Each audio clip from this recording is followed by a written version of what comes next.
I wanted to talk today about something that comes up quite a bit in consultation, and I call it the cows, the crisis of the week.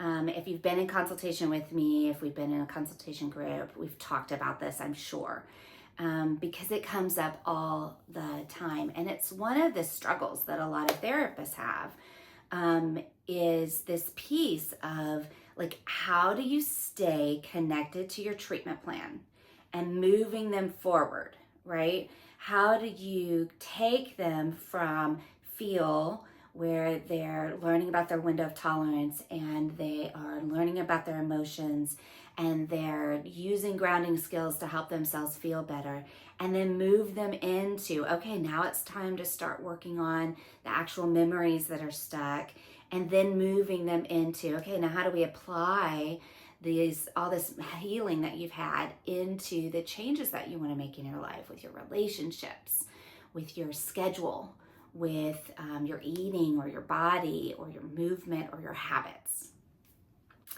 How do you do that when people are coming in and they want to talk about this argument they had with their husband, or they want to talk about this crazy person at work that is driving them bonkers, or they want to talk about the 3 nights of insomnia that they've had? These are real things, right? They're real issues that people have, but it's helpful to think about them as a cow, a crisis of the week.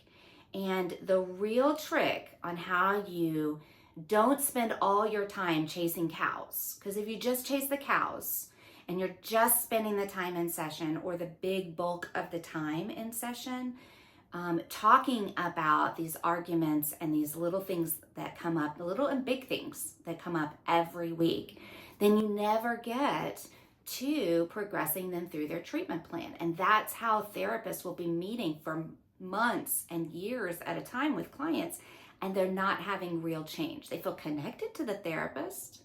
They feel better when they leave the session, but nothing significant is changing in their lives. The way that you do that is, 1, by recognizing that you are dealing with a cow. And 2, starting to look for the connection between the cow and what they came in to work on in therapy. Usually there's a connection in terms of the behavior pattern or the thinking pattern that happens for them. Usually there's a connection in terms of the negative cognition, right? So for instance, if somebody is working on in PTSD and they're working on an I'm not good enough, right? We've got a stream of work that has taught you because of the trauma that you're not good enough. And then you come into therapy and you are talking about this, your boss who continuously criticizes you, or your partner who is making you feel like you're not good enough with sex, right? Those cows, those crises of the weeks, if you rope them back and point out to the client how this connects with their bigger picture goals, and then you tell them, we can spend time talking about this, or we could go back to what we were working on last time, which is going to move you through quicker, where you're going to be able to let go of what's driving the bus from all of this agitation that you're having. And in my experience, what happens every time, well, maybe 9 times out of 10, right? There are times when somebody has a sudden loss of a relationship and it's not related to the bigger picture. It's something new. It's something different. When those times happen, you do need to pause. But 9 times out of 10, just being able to point that out and getting permission from your client, they're like, yeah, let's go back and let's do that. And it feels really good. And guess what? They start to see significant changes in their lives more quickly. And they start to, that validates them coming in. It makes it worth it.